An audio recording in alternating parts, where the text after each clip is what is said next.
नमस्कार, म हिमलाल सापकोटा र आज हाम्रो बारीमा हामीले आलु लाउँदैछौँ र यो हामीले कसरी आलु लाउँदैछौँ भन्ने कुरा हजुरहरूलाई जानकारी गराउँदैछौँ।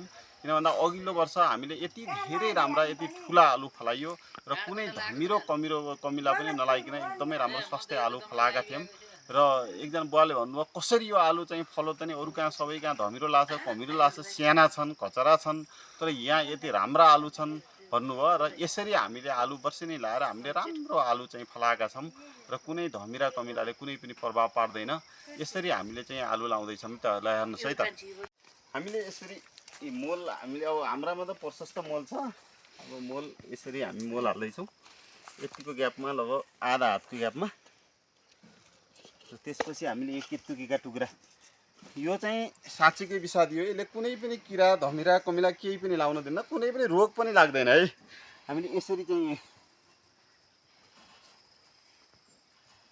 यसरी यो केतुकीलाई चाहिँ हामीले यसरी प्रयोग गरेका छौँ। र त्यसपछि हाम्रोमा यहाँ छ यी तितेपाती असुरो र कालोपाती मात्रै हो, अरू केही होइन। र यसलाई चाहिँ हामीले साइडमा यसरी थोत्थोरै यो जति धेरै भए पनि खासै असर त गर्दैन यसले, त्यही गर्छ। यसरी यो पनि राखेपछि हामीले आलु हो, यो आलु चाहिँ यही साइडमा यसरी आडमा यसरी आलु राखेपछि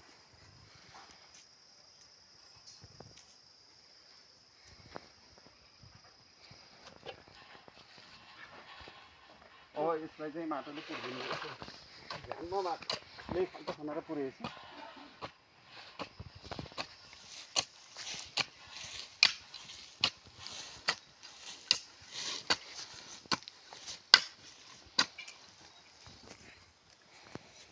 यसरी हामीले प्राकृतिक चिजहरू चाहिँ प्रयोग गरेर हामीले यसरी आलु लाउँदाखेरि र आलु पनि राम्रो फल्छ र यसले कुनै मानव स्वास्थ्यमा कुनै असर पनि पार्दैन। यसले हाम्रो जग्गा जमिनमा पनि कुनै खालको चाहिँ असर पार्दैन। यसले माटोको उर्वरा शक्ति झन् बढाउँछ र यसमा माटोमा भएका नकारात्मक चाहिँ चिजहरूलाई पनि यसले चाहिँ हटाउँछ।